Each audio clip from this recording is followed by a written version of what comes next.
Joining us live to discuss coronavirus and more is John Kehoe from the Australian Financial Review. John, thank you for your time. Good to be here.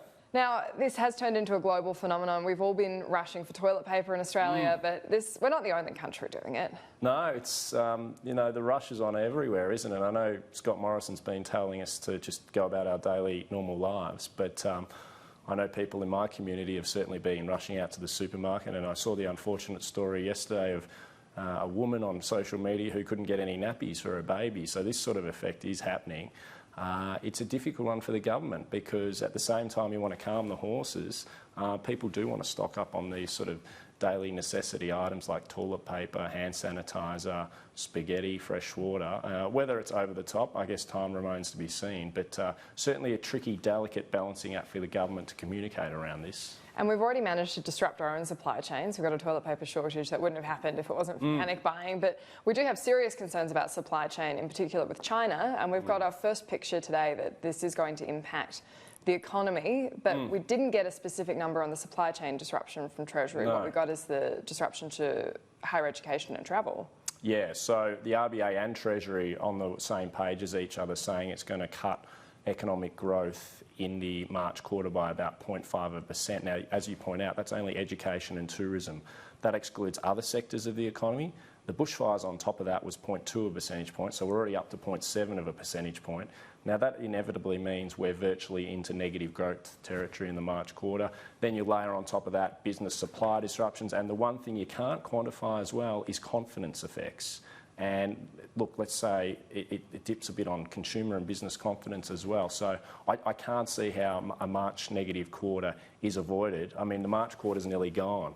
I think the government's real focus now is going to have to get the money into the economy in the next few weeks and months to really prop up the economy during the June quarter and the middle of the year if this coronavirus persists, which looks like it will in the immediate term. So if we're technically in recession once we've had two negative quarters, that's now looking like a genuine possibility.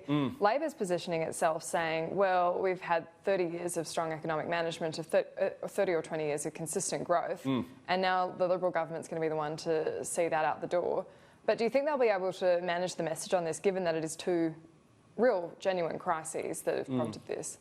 Yeah, look, there's real reasons for why the economy is going to go through a weak patch over the next 3 to 6 months. Let's not call a technical recession yet, but it does seem like it's quite plausible that does happen. It's hard to see how the June quarter is going to be particularly a strong one.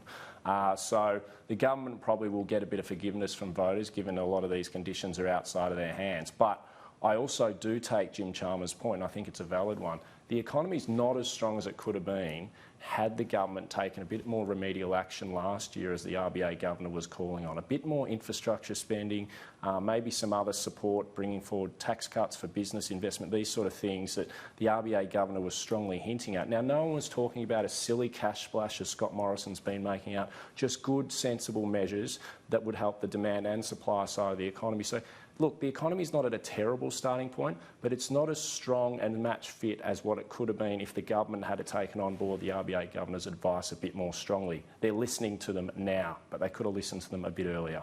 And then we've had some news come through today from NAB. Mike Baird's stepping down. Now, he was a real leadership contender, so that's, sorry to use a political term, he was seen as being a real potential to lead the bank.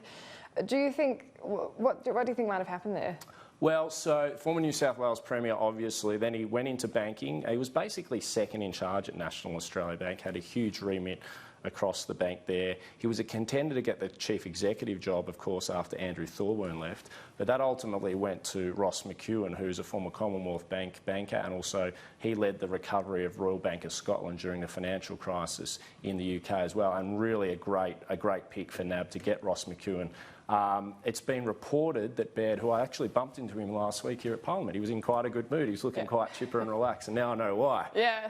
Knew he had a big holiday coming up, but he's basically was in the running reportedly for the top job at IFM Investors. Now, he lost out to the head of the Future Fund, David Neal, who's now taken on that role. So it seems like he's probably missed out on a couple of big CEO gigs, and now he's going to just cool his heels for a while. He's often spoken about wanting to spend time with family and that over the years, including when I think he had some personal family issues going on with health issues and stuff inside his family. after he was the Premier as well. So let's see where he lands. I'm sure there's a big role for Mike Baird because, look, he is a good guy and I think he's well liked across the business and political community. Has that profile. Yeah. John Kehoe, thank you for your time.